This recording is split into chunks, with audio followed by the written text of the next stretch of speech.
বাড়ি তোমার, কেমন তোমার বাপ, ফেসবুকেতে ছবি ছাইরা করছো কেন পাপ। শুনছেন না? হালাল বিনোদন। মাঝে মাঝে ভাবি কিনে কক্সবাজার চলে যাবেন যদি সামর্থ্য থাকে। কথা কয় না কেন? বউকে পর্দা করাইয়া নিয়ে যাবেন। আমি কি বলছি কক্সবাজারে যে হাফ প্যান্ট পরে গোসল করবেন, তাহলে গুনাহ হবে। কথা কয় না কেন? কিছু পোলাপান আছে বউ সুন্দরী, মাথার কাজ করে না, কক্সবাজার নিয়ে যায় ঘোড়ার উপরে তুলে সেলফি তোলে, সুন্দর করে সমুদ্রের পানিতে গোসল করতেছে, সেলফি তোলে। বিকেল বেলা আইডিতে পোস্ট করে বলে, প্রিয় তোমার সাথে কক্সবাজারের প্রথম দিন কিছু ছবি তুলেছি দোস্ত তোমাদের দেখার জন্য, ভাবিকে বৃষ্টি ভিজা শরীরে কেমন লাগতেছে একটু লাইক কমেন্টসে জানা। এর চাইতে মূর্খ বেয়াদব সমাজে আর কেউ আছে নাকি?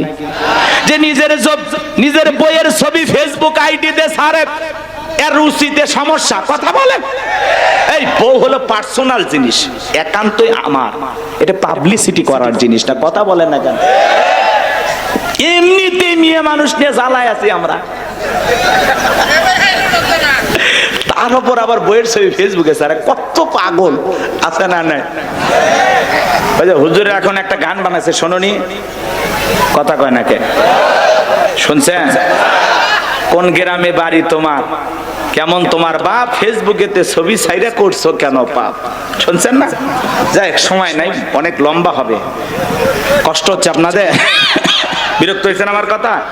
মহিলা তো আজ একটু পরে হবে, আপনার আগে ঠিক হন। কি বউ কিনে মাঝে মাঝে বিনোদন করবেন?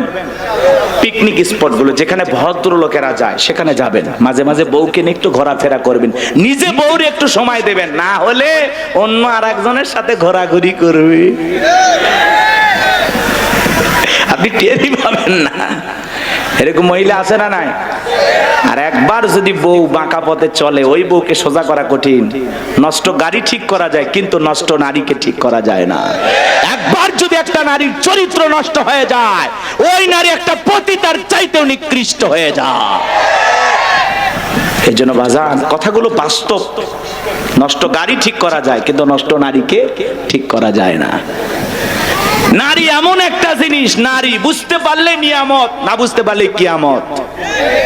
বুঝতে পারলেই ঘরে সুন্দর পরিবেশ নিয়ে বাঁচতে পারবেন, আর না বুঝতে পারলে ঘরে আগুন জ্বলবে, তাও তাও করে অশান্তির আগুন জ্বলবে। ওই আগুনে শুধু আপনি জ্বলবেন, আপনার পরিবারও জ্বলবে, সমাজ জ্বলবে। কথা বলে ঠিক কিনা? আরে ভাই, মসজিদে মুয়াজ্জিমি করে, বইয়ের জ্বালায় গলা দড়ি দিয়ে মরছে, দড়ি দিয়ে মরছে। কয়েকদিন আগের ঘটনা। হুজুর মানুষ আমরা, মারবেও পারি না, শাসনও করে পারবে না, কি দিয়ে মারবেন? আল্লাহ এমন একটা সিস্টেম দিয়েছে মারার, কয় মেসওয়াক পরিমাণে 1 বিঘা। কথা কয় না কেন?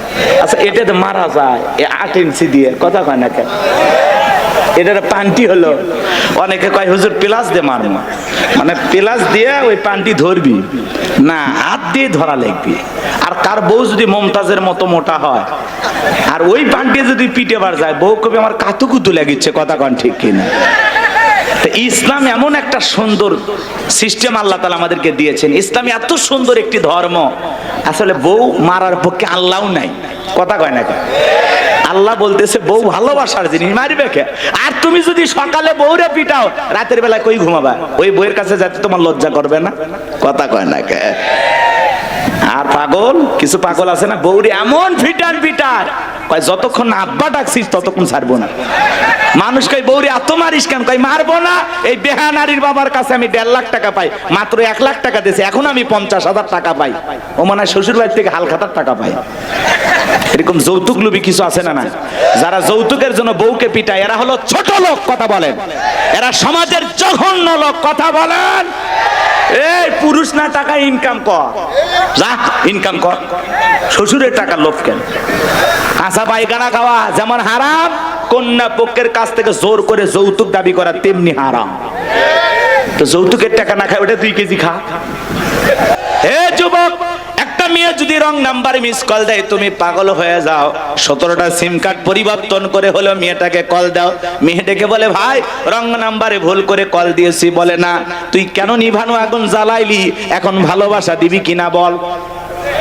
কথা কয় না? কথা কয় না? একটা মহিলার কণ্ঠ বলে যুবক তুমি পাগল পারা হয়ে যাও। কত মহিলা এরকম যুবকদেরকে পাগল বানাইতেছে, প্রেমের ফাঁদে ফেলতেছে। কথা কয় না কে? রাগ করতেছেন নাকি আপনারা? এই দেশের যুবক আর যুবতীর প্রেমের পাওয়ার অনেক বেশি। যুবকের প্রেমের টানে সৌদি আরবের নারী বাংলাদেশে চলে আসতেছে, যুবতীর প্রেমের টানে চীনা যুবক চলে আসতেছে। চীন দেশের যুবক বাংলাদেশের যুবতীর প্রেমের টানে চলে আসতেছে। হাই রে প্রেমের টান গো!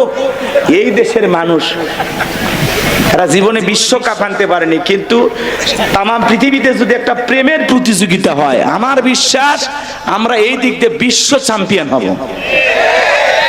মাঝে মাঝে শোনেন না, প্রেমের টানে ইরাকের যুবক ঠাকুর গায়। কি গান এরকম শুনতেছেন না আপনারা? প্রেমের টানে মালয়েশিয়ার যুবক বাংলাদেশে, প্রেমের টানে এই তরুণী নিয়ে আসতেছে। এই যে চীন দেশের এক যুবক এসে বাংলাদেশে এক প্রেমিকে বিয়ে করতেছে। ঠিক আছে, মানলেন তাই না? ভালো না?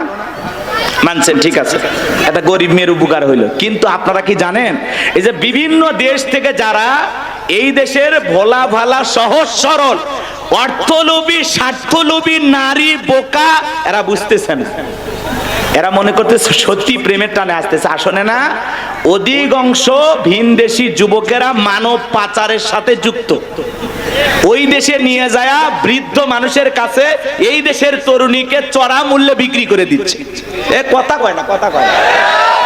তাহলে প্রেমের টান না মানব পাচার? পাগলিরা বোঝে। অতএব বাংলাদেশে রিক্সা চালক হোক, ভ্যান চালক হোক, মা বিয়ে কর, শান্তি পাবো। ওই চীন দেশের যুবক দেখে পাগলা হোস না, পরে ওই দেশে যায় পাগলি বানে ছেড়ে দিবি। এ কথা কন, কথা কন। হ্যাঁ, বিশাল একটা চক্রান্ত চলতেছে। এই ভিনদেশী যুবকেরা কেন এই দেশের তরুণীদেরকে টার্গেট করতেছে? এ পাগলিরা বোঝেই না, ওই মনে করছে আমার প্রেমের টানে আসছে। ওই দেশত মেয়ে মানুষের অভাব আছে? তোর প্রেমের টান, তোর জীবন করবি খান খান। ওই দেশে গেলে টিয়ার পাবো, প্রেমের টান না অন্য কি টিয়ার পাবো। এই জন্য মা বোনদেরকে বলতেছি, মা এত বোকা সাজিস না। কথা কয় না, এত বোকা হয় না। আজকে যুবকদের এবং যুবতীদের সমাজকে নষ্ট করার যে মূল অস্ত্র, তার নাম হলো মোবাইল। কথা বলেন না কেন ভাই? এদেশের কি সমস্যা বলেন তো? এই মোবাইল। এই মোবাইলের মাধ্যমে যুব সমাজের চরিত্র নষ্ট হয়ে গেছে, তরুণীরা নষ্ট হয়ে গেছে।